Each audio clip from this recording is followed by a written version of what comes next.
Sud Radio, André Berkoff. Ça balance pas mal. Berkoff, dans tous ses états, ça balance pas mal sur Sud Radio. Je ne veux pas travailler, oui, elle n'est pas la seule, il ne veut pas travailler, mais il y a des gens qui ont des idées. Vous voyez, je disais bordélisation, mais il y a des gens qui ont des idées. Et évidemment, sur qui se retourner quand on va avoir des idées claires, lucides et vraiment qui font avancer le schmilblick? Sandrine Rousseau et les écologistes, bien sûr. Mais bien sûr. D'ailleurs, Sandrine Rousseau a tout compris. Vous savez que pourquoi le travail, ça ne marche pas? Elle a compris. Le travail, ça pollue. Quel que soit le travail. Vous dites comment? C'est pas vrai, mais elle dit, qu'est-ce qu'elle a dit? Écoutez ce qu'elle a dit et on en a parlé déjà. Écoutez.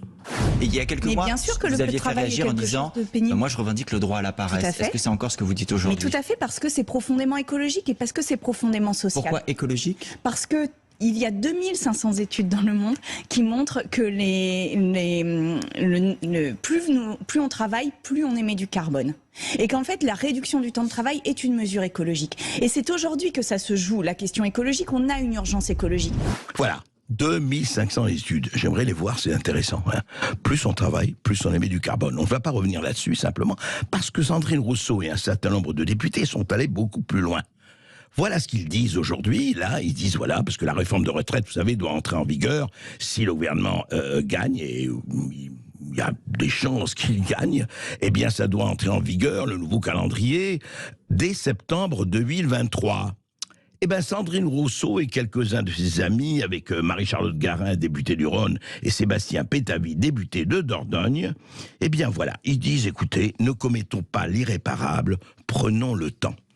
Alors, le temps combien? Oui, parce que vous savez qu'ils ont déposé plus de 7000 amendements. En tout cas, pas loin de 7000 amendements pour prendre le temps. Je ne sais pas si on leur donnera ou tout ça, voilà. C'est très simple. Il dit ceci. Puisque dans la plupart des scénarios du COR, le Conseil d'orientation des retraites, le système des retraites semble revenir à l'équilibre d'ici l'horizon 2070, le présent amendement a vocation à décaler l'entrée en vigueur de ces potentielles réformes. Alors, qu'est-ce qu'il faut faire? Eh ben, prenons le temps, prenons un horizon, prenons le temps, et il dit ceci, repoussons l'application de cette réforme, de combien? De quelques années? Non, de plusieurs décennies, voire au siècle prochain. Oui.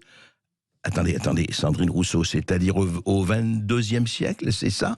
On repousse jusqu'à 3022? Bah, écoutez, disons, pourquoi pas? Mais pourquoi pas? On a le temps, mais non, on n'est pas pressé, il n'y a aucun problème.